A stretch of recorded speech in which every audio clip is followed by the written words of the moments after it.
कर्नाटक सरकारशी काही बोलणं झालेलं आहे का? कालच झालेलं आहे बोलणं. आमचे माननीय उपमुख्यमंत्री आणि जलसंपदा मंत्री त्यांच्या जलसंपदा मंत्र्यांशी बोललेले आहेत. आपले मुख्यमंत्री महोदय त्यांच्या मुख्यमंत्र्यांशी बोललेले आहेत आणि कुठल्याही परिस्थितीमध्ये अलमट्टीतनं डिस्चार्ज वाढवण्याचं त्यांनी मान्य केलेलं आहे. त्यामुळं अशी फुगवटा पाठीमागं अलमट्टीच्या पाठीमागच्या बाजूला सांगली, मिरज, सातारा, कराड या भागात राहणार नाही यासाठी कर्नाटक सरकारबरोबर आम्ही समन्वय ठेवून आहोत. वारुंजी गावातल्या मोटारी जे पाणी उपसा करणारे मोटार आहेत नदीकाठच्या त्या वाहून गेलेल्या आहेत. त्या ग्रामस्थांचा आरोप असा आहे की बीपीजेन कंपनीने चुकीच्या पद्धतीने पाणी अडवलं त्यामुळं गेलेलं आहे. बीपीजेनच्या बाबतीत 2-3 तक्रारी आल्या. मुळातच पहिलं जो मिसहॅप घडला ती पाईप तुटायचं काम त्यांनीच तो जो बंधारा त्यांनी जे का पाणी डायव्हर्ट केलं होतं तिथं काम करताना त्याच्यामुळं घडला.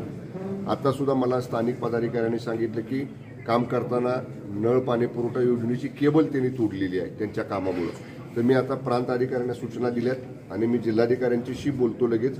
आपण महसूल प्रशासनाकडनं त्यांना ताबडतोब शोकॉज नोटीस देऊ आणि त्यांच्याकडनं नुकसान भरपाई वसूल करण्याची प्रक्रिया चालू करू आणि जर त्या पद्धतीनं त्या नोटीसला प्रतिसाद न देता जर त्यांनी नुकसान भरपाई दिली नाही तर त्यांच्यावर फौजदारी गुन्हा सुद्धा दाखल केला जाईल.